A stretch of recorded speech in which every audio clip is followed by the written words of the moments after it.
Hi, I'm Iain from Network Configurations, owner and director. Been around for 12 and a half years.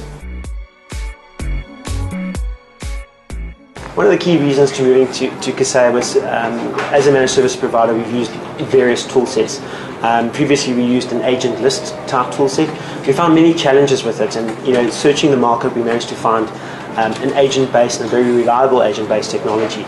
This helps us to ensure correct reporting, correct monitoring, and really just gives our engineers peace of mind. Kaseya, I wouldn't say exactly fits in with our company philosophy. I think the key to understand in the managed services game is that you've got to have a business and a process, but Kaseya is a real good solid foundation for us to deliver that, and hence that's why we chose Kaseya as a product.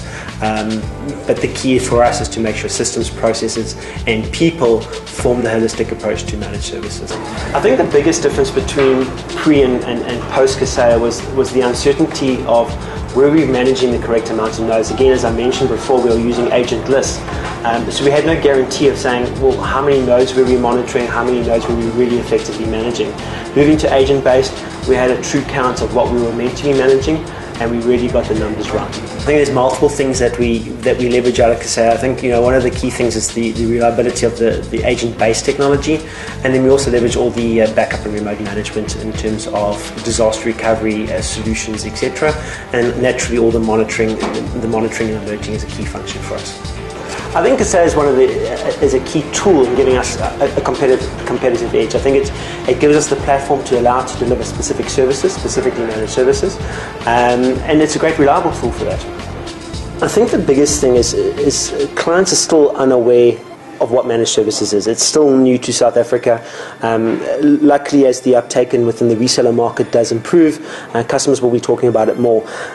I think there's a big misdemeanor around managed services, and I think a lot of people jump into managed services thinking it's the silver bullet. It's not. It requires a lot of work. Using tools like Kaseya exposes a lot more problems that you typically would have just avoided. So always make sure you've got the right resources, put systems and processes in place, make sure you have the right professional services automation tools. You're going to have different client expectations, and that's one of the key challenges to overcome. So it's a lot of hard work, it's not easy going, and I think it's something that is definitely worth it after the battle.